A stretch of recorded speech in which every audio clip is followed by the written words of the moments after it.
व्यक्तीला त्याचा लाभ मिळाला पाहिजे, टिकून राहिले पाहिजे. कारण आपण पाहतो की आज प्रत्येक जण येतो आणि आयुष्यावर बोलतो, प्रत्येक जण येतो भारतीय बोलतो, प्रत्येक जण येतो संविधानावर बोलतो. अहो, त्या डॉक्टर बाबासाहेब आंबेडकरांनी या देशाची घटना 2 वर्ष 11 महिने 18 दिवस वेळ घालून ही घटना तयार केली आहे.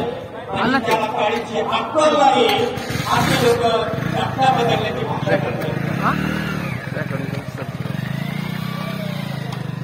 शिक्षण हे वाघिणीचे दूर आहे. ते जो प्राशन करी तो गुरुकुलाशिवाय राहणार नाही हे बाबासाहेबांचं भीक आहे. अहो, एखादी गोष्ट करायची असेल तर त्या गोष्टीचं गणित आपल्याला असणं आवश्यक आहे. आपण कोणताही विचार न करता अगदी प्रकटपणे आपली मतं मांडतो, परंतु मतं मांडत असताना त्याचा आउटपुट काय आहे? समाजाच्या हिताचा आपण बोलतो का? समाजाचा विषय पासून होतो का?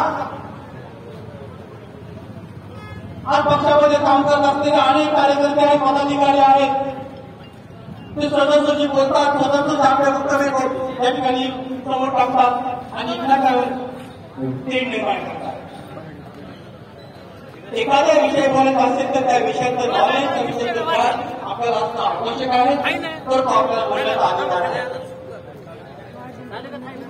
या ठिकाणी या आरक्षण बचाव यात्रेचं आयोजन करणारे आमचे मराठवाड्याचे उपाध्यक्ष गुरुदादा रणबाबू गेल्या 1 महिन्यापासून या उस्मानाबाद जिल्ह्यामध्ये, धाराशिव जिल्ह्यामध्ये त्याच्या ठिकाणी सभा आयोजित केलेला आहे. त्या ठिकाणी सर्व नियोजक, सर्व कार्यकर्ते, पदाधिकारी अगदी झोपून स्वतःला हे काम करत आहेत. मी खरंच त्यांचा कौतुक करतो आणि अभिनंदन करतो की कोणत्याही गोष्टीचा विचार न करता त्यांनी आव्हानांना झोपून, तुम्ही पाहताय की पूर्ण शहरामध्ये, जिल्ह्यामध्ये आज या ठिकाणी सभेचं आयोजन केलेलं आहे. त्या ठिकाणी त्यांचे कार्यकर्ते त्या ठिकाणी सज्ज आहेत. आजच्या या सभेचं आयोजन झाल्याबरोबर या ठिकाणी बाळासाहेब तिथून तातडीनं भूम या ठिकाणी परिपेडा तसं पुढे महाराष्ट्र जाणार आहे. त्या ठिकाणी या सभा आयोजित केलेल्या आहे.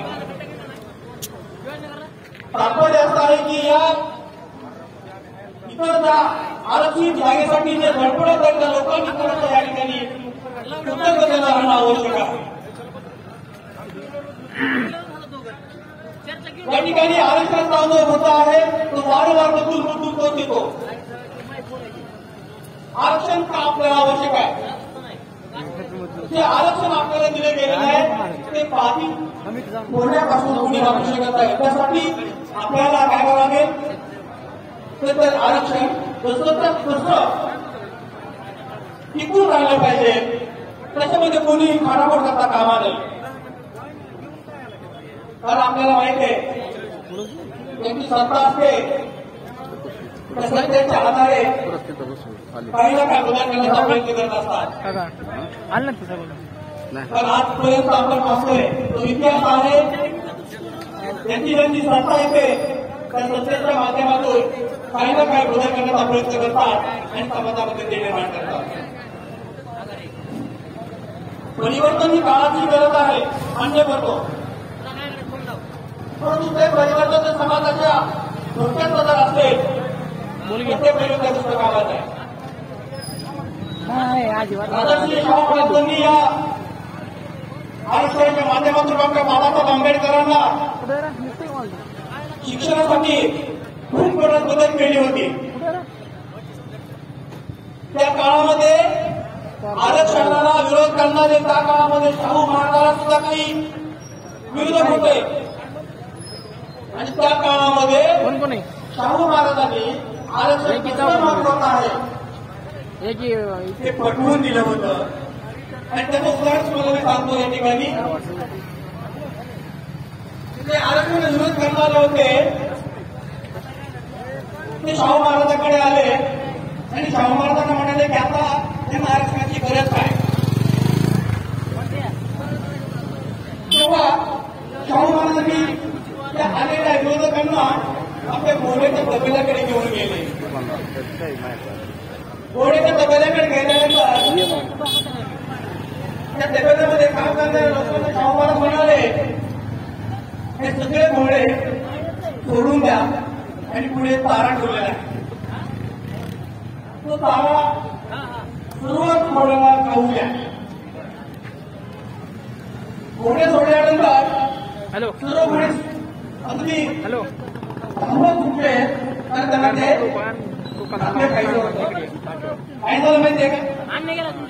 त्या घोड्यापैकी काही घोडे स्ट्रॉंग होते, काही घोडे वीक होते.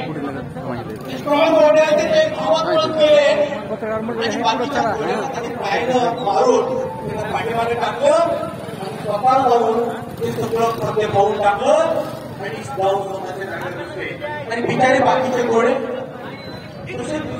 उपाशी गेले. आणि याच पद्धतीचं काही रियालिटी आहे की शाहू महाराजांनी त्या आरक्षणाला विरोध करणाऱ्या लोकांना ते पटवून दिलं तेव्हा त्यांना ते पटलं.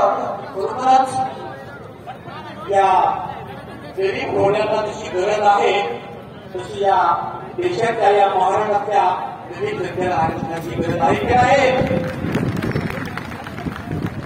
तेव्हा मित्रांनो, आमच्या या महापुरुषांनी आमच्या देशावर फार मोठं योगदान दिलेलं आहे. त्याचं फार मोठं कार्य आहे. आम्ही येऊन फुलेशाह आंबेडकरांना महाराष्ट्र म्हणतो आणि या फुलेशाह आंबेडकरांच्या विरोधात आमचं कार्य चालू असतं. तेव्हा वर्षानंतर शाहू महाराजांची जयंती साजरी होते तेव्हा जयंतीच्या दिवशी लोक विचारतात ती काय आहे. आणि त्या शाहू महाराजांनी या आरक्षणाची सुरुवात केली त्या शाहू महाराज